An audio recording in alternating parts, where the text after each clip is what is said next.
नीचे गरीब का नॉनवेज मोमोज, ऊपर अमीर का वेज पिज्जा वाला ससुराल। सपना अपनी सबसे अच्छी दोस्त पूजा से मिलने उसके ससुराल आती है। मैंने और सूरज ने फैसला कर लिया कि हम दोनों भागकर शादी करेंगे। तू तो जानती है मैं नॉनवेज खाने वाली और सूरज की माँ वेजिटेरियन है। वो मुझे कभी नहीं अपनाने वाली। तू कैसे रहेगी शादी करके? तुझे पता है तेरी सास का मेरी सास से 36 का आंकड़ा है, बस इसीलिए क्योंकि हम लोग नॉनवेज खाते हैं। सूरज ने बोला है वो माँ जी से छुपाकर मुझे बाहर से नॉनवेज खिला दिया करेगा। वो सब तो ठीक है बेटा, पर अपनी खड़ूस सास से बचकर रहना। एक दिन सूरज ने मेरे घर में नॉनवेज खा लिया था, बस उस दिन उसने बंटवारा कर दिया। आशा सपना को सारी बात बता ही रही होती है कि तभी वहां हाथों में सब्जी का थैला लिए शांति आ जाती है और सपना को देखकर बोलती है, अच्छा तो तू मेरी देवरानी के पास आई है ताकि तेरी दाल गल सके, पर मैं अपनी देवरानी की तो बिल्कुल नहीं सुनने वाली। और मैं बहुत अच्छे से जानती हूँ कि तुम दोनों बहुत अच्छी दोस्त हो, इसीलिए चाहे कुछ भी हो जाए मैं तेरी शादी अपने बेटे से नहीं होने दूंगी। मैं नहीं चाहती जैसी मुझे देवरानी मिली वैसी मुझे बहू भी मिले। शांति आशा के साथ पूजा और सपना को भी सुनाकर सीढ़ी चढ़ती हुई ऊपर जाती है। अगर ये करमजली मेरी देवरानी नॉनवेज खाना छोड़ देती तो आज घर का बंटवारा ना होता और ना ही मुझे इतनी परेशानी झेलकर सीढ़ियां चढ़कर ऊपर जाना होता। पर अगर ऊपर का हिस्सा उसे दे देती तो वो मीट मछली लेकर ऊपर जाती और उसके घर के साथ मेरा घर भी अपवित्र हो जाता। कुछ ही देर में शांति अपने घर में जाती है और सारी सब्जी रसोई में रख देती है। इसी तरह कुछ दिन बीत जाते हैं और सूरज सबके खिलाफ जाकर सपना से भागकर शादी कर लेता है। सूरज मुझे बहुत डर लग रहा है। हमने भागकर शादी तो कर ली, पर कहीं ऐसा ना हो इस सीढ़ियों से ही तुम्हारी माँ मुझे धक्के मारकर गली में फेंक दे। चिंता मत करो, तुम ये सीढ़ियां धक्के खाकर बाहर जाने के लिए नहीं चढ़ रही, बल्कि घर में जाने के लिए चढ़ रही हो। सीढ़ियों पर बात करते हुए सूरज और सपना अपने घर के दरवाजे पर पहुंचते हैं। जैसे ही शांति सपना और सूरज को शादी के जोड़े में देखती है, वो दोनों को सुनाने लगती है, आखिर तूने मेरे खिलाफ जाकर इस लड़की से शादी कर ही ली ना, पर मैं अभी इसे एक शर्त पर अपनाऊंगी। जब नॉनवेज खाना छोड़ देगी और कभी मैंने इसे नॉनवेज खाता देखा तो इसे और तुझे दोनों को इस घर को छोड़कर जाना होगा। माँ जी मुझे आपकी सारी शर्तें मंजूर है, मैं कभी भी नॉनवेज को हाथ नहीं लगाऊंगी। शांति सपना की इस बात पर राजी हो जाती है और उसे सपना पर विश्वास नहीं होता, इसलिए वो अपनी बहू पर नजर रखती है। अगले दिन जब सपना रसोई में खाना बना रही होती है तो शांति आकर कभी फ्रिज खोलकर देखती है तो कभी बना हुआ खाना सूंघती है। क्या हुआ माँ जी, आप ऐसे क्यों मेरे खाने को सूंघ रही हैं? बहू तू मांस मच्छी खाने वाली, मुझे तुझ पर विश्वास नहीं, इसीलिए मैं नजर रख रही हूँ तुझ पर। सब वेजिटेरियन तो है ना? माँ जी घर में नॉनवेज होगा तभी तो बनाऊंगी, और मुझे आपकी शर्त याद है। सपना की बात सुनकर शांति वहां से चली जाती है और अपनी बेटी से कहती है, देख काजल, मुझे तेरी इस नॉनवेज खाने वाली भाभी पर विश्वास नहीं, इसीलिए जब मैं ना रहूं तब तू अपनी भाभी पर नजर रखना। ठीक है माँ, आप चिंता मत करो, मैं भाभी पर पूरी नजर रखूंगी। इसी तरह 10 दिन बीत जाते हैं और शांति हर वक्त सपना पर नजर रखती है, और जब वो बाहर जाती तो अपने पीछे काजल को छोड़ जाती। ऐसे ही एक दिन सपना रसोई में खाना बनाते हुए अपनी दोस्त को फोन करती है, यार तुझे क्या बताऊं, 10 दिन से ऊपर हो गए पर मैंने अब तक नॉनवेज नहीं खाया, बस ये हरी सब्जियों पर जिंदा हूँ। कोई बात नहीं, तूने जो भी बनाया है वो थोड़ा लेकर नीचे आ जा। क्यों, तूने घर में खाना नहीं बनाया? उफ, तेरे घर आने से पहले मुझे सीढ़ियाँ उतरनी पड़ती और उसी में मेरी हालत खराब हो जाती है, पर तू इतना बोल रही है तो मैं आ जाती हूँ। सपना जल्दी से खाना बनाकर थोड़ा सा खाना टिफिन में पैक कर लेती है और सीढ़ियों से उतरती हुई अपनी दोस्त के लिए खाना लेकर जाती है, जहां पूजा मैदे की बड़ी सी रोटी बनाती है और एक गिलास की मदद से छोटी छोटी पूड़ियां काट लेती है और उसमें फिलिंग करके स्टीम होने के लिए छोड़ देती है। क्या बात है, तेरे घर में आज मोमोज बन रहे हैं? हाँ भाभी, और ये मोमो भाभी ने मेरे बोलने पर बनाए हैं, आप भी खाकर देखो। अब सपना उस मोमोज को खाती है तो उसका दिल खुश हो जाता है। ये तो नॉनवेज मोमोज है, आज तो मेरा दिल खुश हो गया। क्या मुझे 4-5 और मिल सकते? बहुत दिनों बाद कुछ नॉनवेज खाने को मिला है मुझे। 4-5 क्यों, पूरी एक प्लेट खा। मैं जानती हूँ तुझे नॉनवेज कितना पसंद है, इसीलिए तो तुझे नीचे बुलाया। मैं तो कहती हूँ जब भी तुझे मौका मिले तो छुप कर मेरे घर में आ जाना, मेरा देवर तेरे लिए नॉनवेज मोमोज पिज्जा ला देगा। पर बहू थोड़ा संभल कर आना, अगर तेरी सास को पता चल गया ना तो वो मेरा जीना हराम कर देगी। अब हंसते हुए सपना उन लोगों के साथ नॉनवेज मोमोज खाकर एक बार फिर सीढ़ी चढ़कर अपने घर जाती है। मिलाई अपनी दोस्त से, क्या खा रही थी उसके घर पर? चिकन तो नहीं खाया ना? माँ जी, मुझे आपकी शर्त याद है और मैंने बस वहाँ साधारण से मोमो खाए। इतना बोलकर सपना अपने कमरे में चली जाती है। इसी तरह कुछ दिन बीत जाते हैं। अब कभी सपना सीढ़ी से उतरकर पूजा के घर नॉनवेज मोमोज खाने के लिए जाती, तो कभी पूजा खुद अपने हाथों से नॉनवेज मोमोज बनाकर उसे देने सीढ़ियां चढ़कर उसके घर आती। ऐसे ही एक दिन, यार तेरे घर की सीढ़ी कितनी ऊंची है, मैं तो थक गई, जल्दी से दरवाजा खोल, मैं तेरे लिए मोमोज लाई हूँ। इस तरह पूजा सपना के लिए नॉनवेज मोमोज लेकर जाती है और शांति को पता भी नहीं चलता। ऐसे ही एक दिन, सूरज, आज तो तुम घर में हो, मेरा कुछ दिनों से नॉनवेज पिज्जा खाने का दिल कर रहा है। तुमने कहा था कि कभी कभी बाहर ले जाकर खिलाओगे, आज पिज्जा खिला दो ना। आप दोनों पिज्जा खाने जा रहे हो बाहर? पर पिज्जा खाने के लिए बाहर क्यों जाना भैया, आप सभी के लिए घर में ही पिज्जा ले आओ। वैसे भी मुझे और माँ को पिज्जा बहुत पसंद है। काजल बाहर जाकर अपनी माँ से पिज्जा की बात करती है, जिसके बाद सूरज बाहर जाता है और सभी के लिए पिज्जा लेकर आता है। हमारे इंडिया में ऐसा कोई खाना नहीं जो बिना मांस मच्छी के बने और खाने में अच्छा ना हो। भाभी आप खाओ ना, अभी मेरा मन नहीं है और मुझे पनीर पिज्जा पसंद है, आप लोग खाओ। सपना बहाने बनाकर अपने कमरे में जाती है, जहां सूरज बैग में से एक और पिज्जा निकालता है जो कि नॉनवेज होता है। सूरज, तुम बहुत अच्छे हो, मेरे एक बार कहने पर ही तुम इतना रिस्क लेकर मेरे लिए नॉनवेज पिज्जा लेकर आए।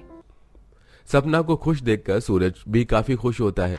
इसी तरह कुछ दिन बीत जाते हैं और अपना हर रोज अपनी सास की नजर से छुपकर कभी नॉनवेज पिज्जा तो कभी नीचे जाकर अपनी दोस्त के घर में नॉनवेज मोमोज खाती है। ऐसे ही एक दिन, माँ कितने दिन हो गए ना घर का पिज्जा खाए, भाभी आज ना आप घर में पिज्जा ही बना लो। मुझसे मेरी फेवरेट चीज बनवाते हैं पर वो भी वेजिटेरियन, अभी बनाकर लाती हूँ। सपना घर में ही सबके लिए पिज्जा बनाना शुरू कर देती है। बेस तैयार करती है और उसमें पिज्जा सॉस, टोमेटो सॉस लगाकर पनीर और कुछ हरी सब्जियां डाल देती है और ओवन में बनने के लिए रख देती है।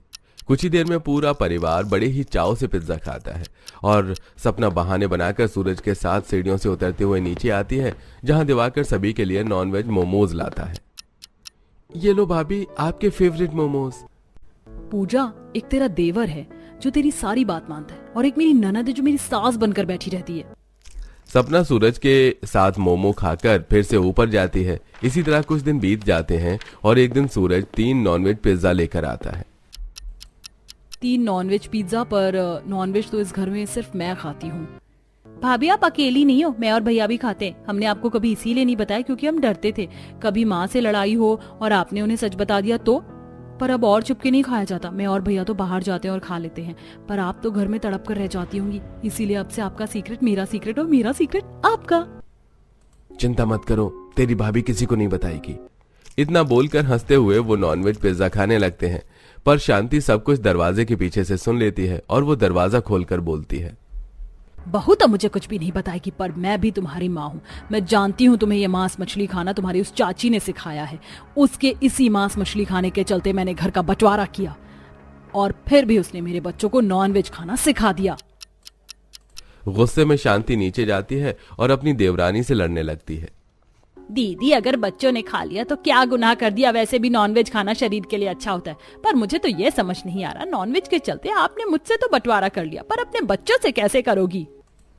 माँ, माफ करना, हमें चाची ने नॉनवेज खाना नहीं सिखाया, बल्कि बाहर की जनरेशन अब ऐसी हो गई है कि हर कोई नॉनवेज खाता है। पर हम आपसे वादा करते हैं, हम घर में कभी भी नॉनवेज नहीं लेकर आएंगे। हमारा जब भी नॉनवेज खाने का दिल होगा और हम बाहर खाएंगे, हम जिस दिन नॉनवेज खाएंगे उस दिन हम चाची के ही घर रुक जाएंगे, घर में कदम भी नहीं रखेंगे। शांति अपने बच्चों से बंटवारा नहीं कर सकती थी, इसलिए वो उनकी शर्त मान जाती है और वो तीनों भी अब जब बाहर से नॉनवेज मोमोज तो कभी पिज्जा खाते और आशा के ही घर रुक जाते हैं। बारिश में मिर्च के पकौड़े खाने वाला ससुराल। कमला अपने छोटे बेटे अर्जुन की शादी पाखी से करवाकर बहू बना कर ले आती है। आओ पाखी बहू, हमारे भरे पूरे परिवार में तुम्हारा खूब स्वागत है। कलश गिराकर बहू गृह प्रवेश करके अंदर आती है, तभी बारिश चालू हो जाती है, जिस पर दादी सास कांता कहती है, क्या बात है छोटी बहू, तो बड़ी लक्ष्मण हो, ससुराल में पैर पड़ते बारिश ले आई। कितना खुला खुला बारिश का मौसम हो रहा है। ऐसे में गरम गरम मिर्च के पकौड़े और सिलबट्टे की चटनी खाने को मिल जाए तो आहा। गई भैंस पानी में, इससे पहले कि मेरी खाई लाल ससुराल वाले पकौड़े तलने में भिड़ा दे, खिसक ले रचना। रचना को जाते ही कांता कहती है, अरे बड़ी पोता बहू, तू कहाँ रास्ता नाप रही है, जाकर पकौड़े बना। पकौड़े दादी जी? मुझे अंदर से बुखार लग रहा है, चक्कर भी आ रहा है, और अब तो देवरानी जी आ गई हैं, उनसे बनवा लीजिए। पाखी, तुम पकौड़े बना दोगी? जी जेठानी जी, मैं बना दूंगी। ये जेठानी तो टेढ़ी खीर लगती है, चाल पट्टी खेलकर खुद बच गई, अब बारिश में मुझको पकौड़े छानने पड़ेंगे। कोई नहीं, थोड़ा ही बनाना होगा। काव्या, चारू, भाभी को रसोड़ा दिखा दो। जी मम्मी। नंदे किचन दिखा देती हैं, जहाँ सब कुछ फैला पड़ा देख पाखी चौंकते हुए, हे भगवान, ये रसोई है या हलवाई खाना? जहाँ देखो बेसन के खुले पैकेट पड़े हैं और कितनी सारी रिफाइन की टीन है। लगता है मेरे भुक्कड़ ससुराल वाले तला भुना ज्यादा खाते हैं। तभी चारू चुटकी लेते हुए, पाखी भाभी, अब आप मन में ही खिचड़ी पकाती रहोगी? क्या बारिश बंद हो जाएगी तब पकौड़े बनाओगी? चारू दीदी, ये तो बताइए किस चीज के पकौड़े बनाने हैं? गोभी, आलू, प्याज, पनीर के? कृपया यहाँ हरी मिर्च के अलावा कुछ नहीं रखा है। भाभी, आपको मिर्ची के ही तो पकौड़े बनाने हैं, बारिश में तीखी मिर्ची के पकौड़े नहीं खाए तो क्या खाया? ये भगवान, मुझे तो हरी मिर्च से एलर्जी है। बेचारी बहू भारी भरकम लहंगे में मोटी तीखी मिर्ची में चीरा लगाती है। इस मिर्ची के बीज कितने तीखे हैं, दोनों हाथों में जलन मचने लगी। चंचनाते हाथों से बहू बेसन छानकर मिर्च वाले पकौड़े बनाकर खिलाती है। बहू, पकौड़े में तीखापन नहीं है, सूखी लाल मिर्च पीस कर नहीं डाली थी क्या? पापा जी, गर्मी का मौसम चल रहा है, ये मिर्च पहले ही इतनी तीखी थी, पेट में धुंध मच जाएगी। बहू, यहाँ सब कोई तीखा तेज खाता है, खास करके मिर्चीदार पकौड़े, आगे से ध्यान रखना।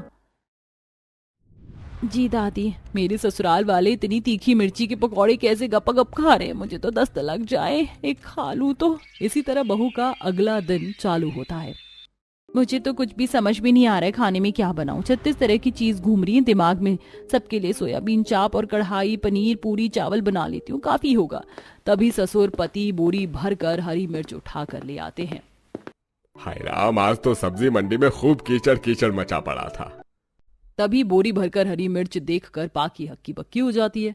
माँ जी, आपने इतनी सारी मिर्ची अचार डालने के लिए मंगाई हैं क्या? अरे बहू, बरसात के मौसम में अचार लगाकर कौन से धूप में सूखेगा, अच्छा खासा बारिश का मौसम हो रहा है, सबके लिए 10-15 किलो मिर्ची के पकौड़े बना लो और 1-2 किलो की चटनी पीस देना सिलबट्टे में। मगर माँ जी, बारिश में पकौड़े के साथ तो चाय अच्छी लगती है। पोता बहू, ज्यादा भचर भचर मत कर, हम बारिश में मिर्ची के पकौड़े और मिर्च की चटनी से नाश्ता करते हैं। ददिया सास तो चटनी पिसवा कर ही रहेगी, ऊपर से किचन में कीचड़ मचा दिया। बौखलाकर पाकी रसोई साफ करके पकौड़े की तैयारी करती है। कुछ देर बाद, हे भगवान, इसे हड़प्पा सभ्यता के सिलबट्टे पर चटनी पीसकर मेरे तो हाथों की हालत खराब हो गई है। मामा, मिर्ची वाले पकौड़े कब बनेंगे, भूख लगी है। मम्मी मम्मी, भूख के मारे मेरे पेट में चूहे कूद रहे हैं, पकौड़े कब बनेंगे? बस बनने वाले हैं बेटा। माँ जी, दादी जी, पता नहीं देवरानी जी पकौड़े बना रही हैं, बीरबल की खिचड़ी। कितनी देर लगा दी, बारिश भी छूट जाएगी तो मिर्ची के पकौड़े खाने का मजा किरकिरा हो जाएगा। कि जेठानी खुद तो दही की तरह मेज पर जमी हुई है और आग में घी अलग से डाल रही है। पाकी जल्दी जल्दी पकौड़े तलने लगती है। तभी किचन की खुली खिड़की से बारिश का पानी तेल में पड़ने से गर्म छींटे हाथ पर आ जाते हैं। आह, मेरा हाथ। पाखी, जल्दी से पकौड़े ले आओ। जी बस लाई। सब बिल्कुल हपसी हैं, सबर नाम की चीज नहीं। बेचारी बहू जैसे पकोड़े परोसने जाती है, इधर कढ़ाई के पकोड़े जल जाते हैं। हे भगवान, इस पकोड़ों का तो कचूमर बन गया। बहू, और मिर्च के पकौड़े लेकर आ, खत्म हो गए। मिर्च का बुरादा ज्यादा डालना। आपका हुक्म सर आंखों पर, काम न कांच के दुश्मन नाच के। आग बबूला होकर पूरी बर्नी बहू पकौड़े में डालकर खिलाती है। वाह भाभी, इस बार के मिर्च के पकौड़े बहुत स्पाइसी और टेस्टी हैं। हे भगवान, ये सब लोग तो इतनी तगड़ी मिर्ची के पकौड़े भी हैं, चटनी से लपेटे जा रहे, कैसे कंजर खानदान में फंस गई। इसी प्रकार पाखी का मिर्ची के पकौड़े खाने वाले ससुराल में रोजाना बनकर खिलाने का सिलसिला बन जाता है। ऊपर से बारिश के चक्कर में घर में गंदगी भी ज्यादा मचती, जिससे सफाई भी कई बार होती। भगवान, आज तो ये पकौड़ी के तेल वाले बर्तन मांजने में काफी टाइम लग गया।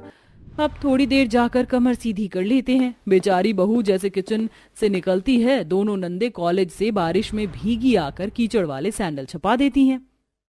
काव्या, चारू, मैं अभी अभी झाड़ू पोछा मार चुकी हूँ, तुमने पूरे घर में कीचड़ कर दिया। सैंडल बाहर भी तो खोल सकती थी। भाभी, अब तो बेवजह बाल की खाल निकाल रही है, एक तो ठंड लग रही है बारिश में। अरे बहू, इतना बहसबाजी की क्या जरूरत है, वाइपर घुमा दे।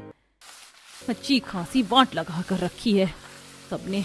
ये बारिश का मौसम तो बवाल बन गया है। पोछा मारते मारते बूंदाबांदी होने लगती, तभी कांता ऑर्डर झाड़ती है। देखो कितनी झमाझम बूंद बारिश रही है, चाय का टाइम भी हो रहा है, साथ में मिर्ची के पकौड़े भी बना देना। जी दादी जी। इस ददिया सास ने तो सबसे ज्यादा मेरी नाक में दम करके रखा है। गुस्से में पारा हाई करके पाखी किचन में आकर मिर्ची काट कर पकौड़े बनाती है। सुबह हो तो मिर्ची के पकौड़े खिलाओ, दोपहर हो तो मिर्ची के पकौड़े खिलाओ, रात में भी मिर्ची की सब्जी रोटी ठुसवाओ, मिर्ची मिर्ची मिर्ची। इस मिर्ची के नाम से तो मुझे चल मच गई है। चिढ़कर पाखी कढ़ाई चढ़ाकर मिर्ची के पकौड़े तलकर बारिश में ले जाती है। अरे बहू फटाफट पकौड़े फ्राई करके ले आओ। जी जी लाई ससुर जी। इतनी धीमी आंच पर इन भुक्कड़ों को पकौड़े बनाकर खिलाना मेरे बस की नहीं। परेशान होकर पाखी गैस तेज करके पकौड़ी डालकर परोसने जाती है तो गीले फर्श में फिसलने को हो जाती है। उई अम्मा, अभी तो हड्डी पसली टूट जाती है। भाभी कछुए की तरह धीमे धीमे क्यों चल रही हो? जल्दी जल्दी से पकौड़े डालो वरना ठंडा हो जाएंगे तो मजा नहीं आएगा। ये नल्ली निठल्ली नंदे खाली बैठी बैठी मिर्ची के पकौड़े खाकर मोटी होती हैं। इस बार सबको मिर्ची के पकौड़े तीखे लगते हैं। हाँ मम्मी भाभी, आपने मिर्ची के पकौड़े चटपटी की जगह ज्यादा ही तीखा कर दिया, मेरा मुंह जल गया। पर चारू तुम्हें तो तीखी मिर्ची के पकौड़े पसंद है ना, चटनी में डुबो कर खाओ। बौखला कर बहू बाउल की मिर्ची की चटनी पलट कर किचन में जाकर कढ़ाई में पकौड़े तलने लगती है। अब तो मुझे इस हरी मिर्च से चिढ़ मचने लगी है। ये बारिश का मौसम खत्म हो, जल्दी से मुझे भी छुटकारा मिले। किचकिच करते हुए पाखी पकौड़े तलती है, तभी मिर्च फटफट उड़ने के साथ चिकनाहट से कढ़ाई फिसल जाती है और तेल फर्श पर फैल जाता है। माँ, कैसे कंजर खानदान वाले हैं, इनकी वजह से गरम गरम तेल की छींटे मेरे हाथ पैर पर आ गए हैं। पूरा ससुराल मेज से रसोई में जमा हो जाता है। पोता बहू तो ठीक तो है। हे भगवान, छोटी बहू तेरा ध्यान कहाँ था? देखो जरा कितना सारा तेल बर्बाद कर दिया, चीज की कदर नहीं इतने तेल में। कितनी सारी मिर्ची के पकौड़े छन जाते। इस पर पाखी को खुंदक चढ़ जाती है। वो सबको सुना डालती है। माँ जी, अभी भी आपको पकौड़ों की पड़ी है। अगर मेरे साथ कोई हादसा हो जाता, अनहोनी घट जाती तो कौन जिम्मेदार होता? मुझे नहीं रहना इस घर में बारिश में। इतने पकौड़े भी बनाओ और सबको बैठे बैठे परोस कर खिलाओ, जैसे मैं बहू नहीं हलवाई लग रही हूँ। पहली बार बहू को इतना गुस्सा चढ़ा देखकर ससुराल वालों की हवा टाइट हो जाती है और पछतावा भी करते हैं। जिसके बाद बारिश में डेली मिर्च के पकौड़े बनने का रिवाज बदल जाता है और अब सादा खाना भी खाते हैं।